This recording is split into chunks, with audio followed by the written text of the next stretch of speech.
नमस्कार दोस्तों। आज की खबर उन लाखों निवेशकों के लिए बेहद अहम है जो हर सुबह बाजार की चाल से अपना दिन शुरू करते हैं। सवाल सीधा है, जब 1 फरवरी रविवार है और उसी दिन देश का आम बजट पेश होना है, तो क्या शेयर बाजार खुलेगा या बंद रहेगा?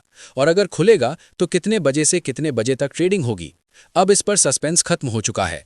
एनएसई और बीएसई ने साफ कर दिया है कि बजट 2026 के दिन यानी रविवार 1 फरवरी को भारतीय शेयर बाजार पूरी तरह खुले रहेंगे। जी हां, रविवार होने के बावजूद निवेशक शेयरों की खरीद बिक्री कर सकेंगे।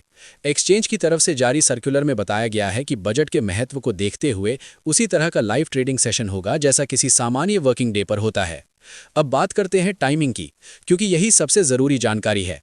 रविवार 1 फरवरी 2026 को प्री ओपन सेशन सुबह 9 बजे से 9:08 तक रहेगा। इसके बाद नॉर्मल ट्रेडिंग सेशन सुबह 9:15 से लेकर दोपहर 3:30 तक चलेगा।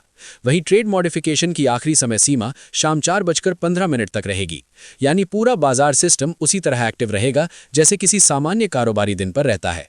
ध्यान देने वाली बात यह भी है कि केंद्रीय बजट 1 फरवरी रविवार को सुबह 11 बजे लोकसभा में पेश किया जाएगा। इसका मतलब साफ है, बजट भाषण के दौरान और उसके तुरंत बाद बाजार में जबरदस्त हलचल देखने को मिल सकती है।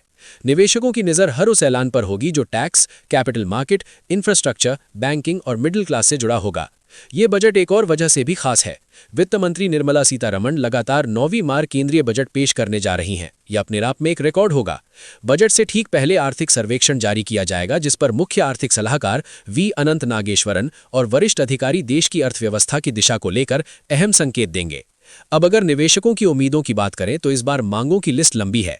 मार्केट से जुड़े लोग एलटीसीजी टैक्स में कटौती, एसटीटी कम करने, छूट की सीमा बढ़ाने, सभी एसेट क्लास में एक समान होल्डिंग पीरियड और लॉन्ग टर्म बेनिफिट्स की वापसी की उम्मीद लगाए बैठे हैं। ब्रोकर्स, एएमसी और लॉन्ग टर्म निवेशकों का मानना है कि मौजूदा टैक्स स्ट्रक्चर निवेश को हतोत्साहित कर रहा है, खासकर ऐसे समय में जब बाजार पहले ही उतार चढ़ाव से गुजर रहा है। यानी साफ है, बजट 2026 सिर्फ सरकार के लिए नहीं बल्कि शेयर बाजार के लिए भी एक बड़ा इवेंट है। रविवार को बाजार खुला रहना इस बात का संकेत है कि सरकार और एक्सचेंज दोनों चाहते हैं कि बजट का असर तुरंत और पारदर्शी तरीके से बाजार में दिखे। अब सवाल आपसे है, क्या इस बजट से बाजार को नई दिशा मिलेगी या निवेशकों की उम्मीदें एक बार फिर अधूरी रह जाएंगी? अपनी राय कमेंट बॉक्स में जरूर लिखिए। और अगर आपको ऐसी ही बड़ी, सटीक और तेज बिजनेस खबरें सबसे पहले चाहिए तो वीडियो को लाइक करें, शेयर करें और चैनल को सब्सक्राइब जरूर करें। नमस्कार।